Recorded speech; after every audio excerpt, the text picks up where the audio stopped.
Welcome to Alexa's Tech Room. Overall wonderful despite a handful of frustrations. Kindle Oasis now with adjustable warm light without lock screen ads. The item is sold by Amazon. Product linked in the description below. Our best 7 300p flush front paperwhite display. Adjustable warm light to shift screen shade from white to amber. Waterproof Ipiite so you can read in the bath or by the pool. Your Kindle has been tested to withstand accidental immersion in water. Thin and light ergonomic design with page turn buttons. Reads like real paper with the latest ink technology for fast page turns. Instant access to millions of books, newspapers, and audiobooks. Works with Audible pair with Bluetooth headphones or speakers to switch seamlessly between reading and listening. 4.6 out of 5 stars. The item has a total of 21,000. Product linked in the description below. The first review is from Airmid. Overall wonderful despite a handful of frustrations. The item was rated 4.0 out of 5 stars. Before I start this review, I just want to say that I adore this e-reader regardless of any negative feedback. In fact, I took it over to show my mother, and she loved it so much she got one for herself. It's clear and crisp. While only an inch, the benefits of the 7-inch are noticeable, but hard to explain outside of it. Just feels better reading-wise. The screen is matte, and while not glare-proof, it helps a good deal, and the pages are lovely to look at. Touch very responsive. Again, due to the tech of this product, it's kind of a wonder we have touch screens with them.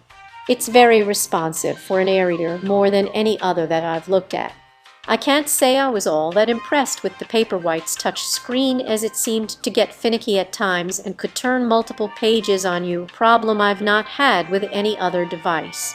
While sometimes it doesn't always register the touch, for the most part it does, and highlighting, accessing the menu, shopping in the store, etc.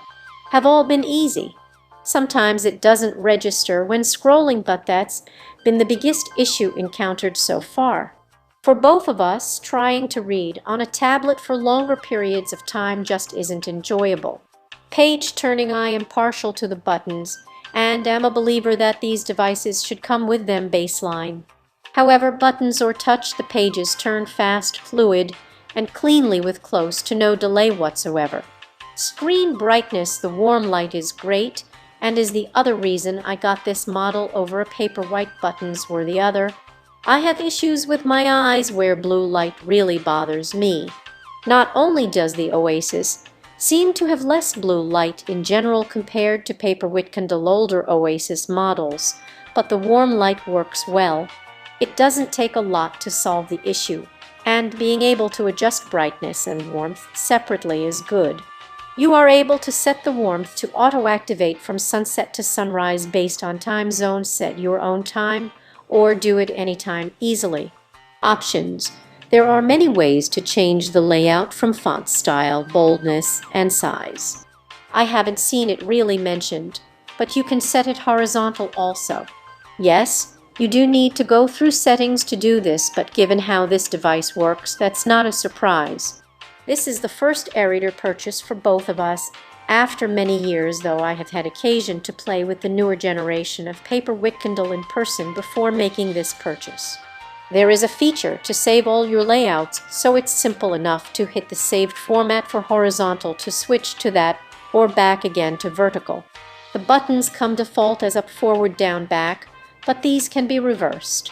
There is no scrolling option, but I'm not someone who likes that when reading books, but keep that in mind, especially for certain media like comics, manga.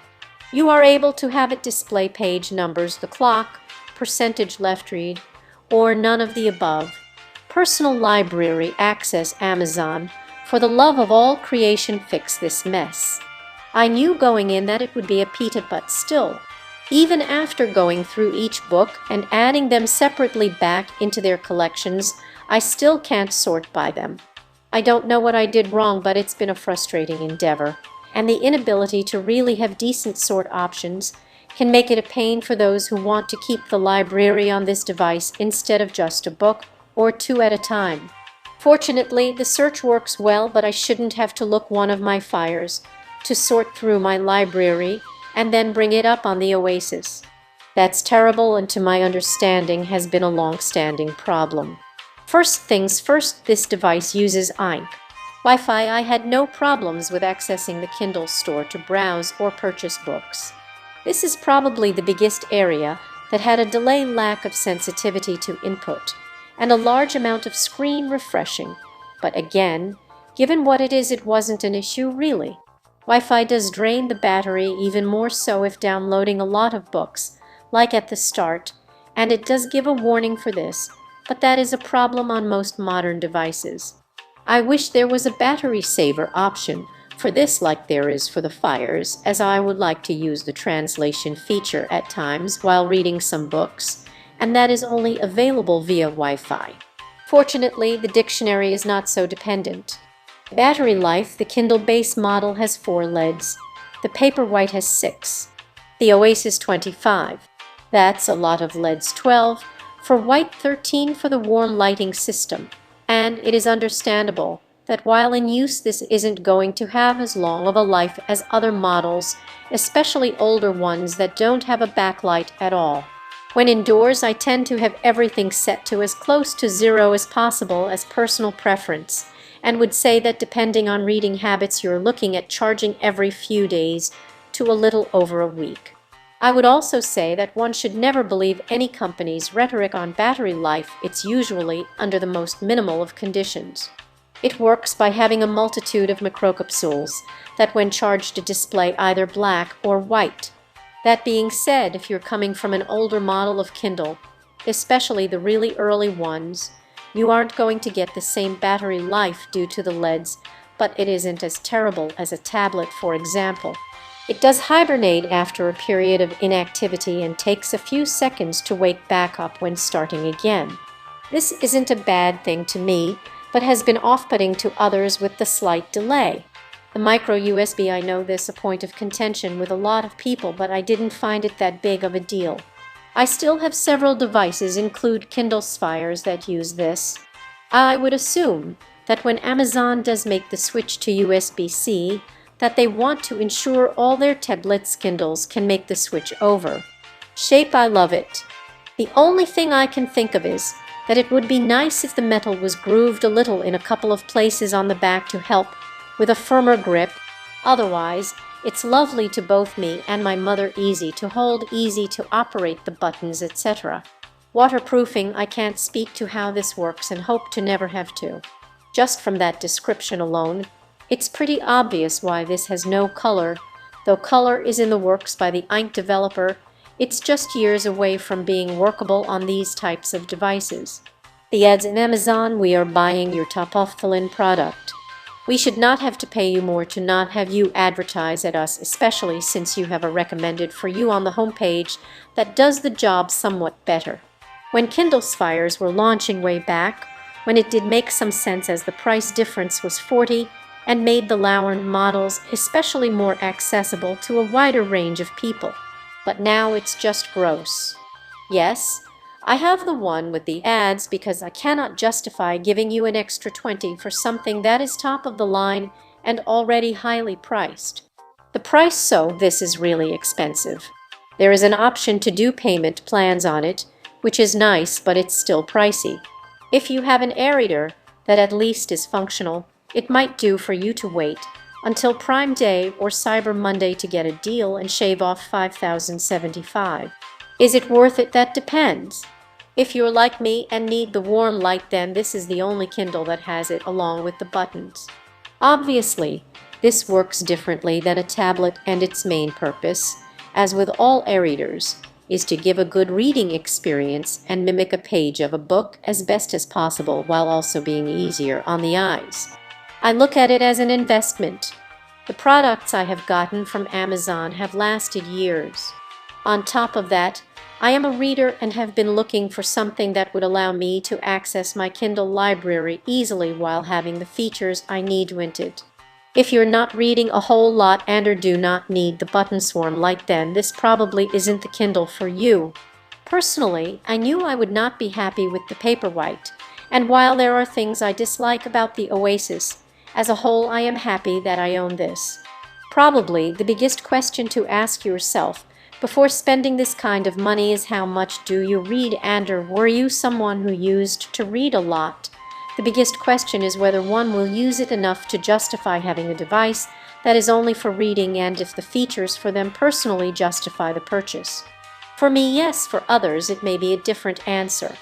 I listened to and read many reviews on the Oasis and other Kindles, and one of the comments was that with the Oasis, that one might spend more money due to just buying more books to read. I can see that. It's a joy to read on this. Display very, very sharp on the Oasis. It's lovely to look at, and I have found zero ghosting while reading. Our first question is from Tammy S. Why is Oasis over double the price of Paperwhite? Is addition of physical page-turning buttons and 7 versus 6 display that significant a difference? Simply put, it's the extra features and premium build. The page-turn buttons has both buttons and touch screen and 7 screen that you mentioned. The page-turn buttons has both buttons and touch screen and 7 screen that you mentioned. These are all wonderful features to have, but depending on how much a person reads and their budget, may not be worth the extra money for some. I am fortunate to have both this Oasis and a Paperwhite, and tend to use my Paperwhite more overall. It's the one I don't mind throwing in my purse on the way out the door, the smaller, less expensive one to travel with, and the one I mostly use by the pool and at the beach, although both are waterproof. I guess I tend to protect the Oasis more as it was more of an investment. It is very enjoyable to read with, especially at night with the warm lighting. Whether you really want one over the Paperwhite is up to you. See less. The all-aluminum and glass construction versus Paperwhite is all plastic is a big cost reason, I think. The all-aluminum and glass construction versus Paperwhite is all plastic is a big cost reason, I think. See more simply put, it's the extra features and premium build. The original ergonomic design that makes the bigger 7-screen model lighter weight than the Paperwhite. 25 LED lights versus Paperwhite has 5 warm lights in addition to regular lights for color temperature control at night. Ability to set auto-adjust on the lighting so that it adjusts brightness to surrounding lighting automatically. Product linked in the description below. For more content like this, please subscribe and click the bell icon so you are notified of new uploads. We upload new videos every day. See you next time.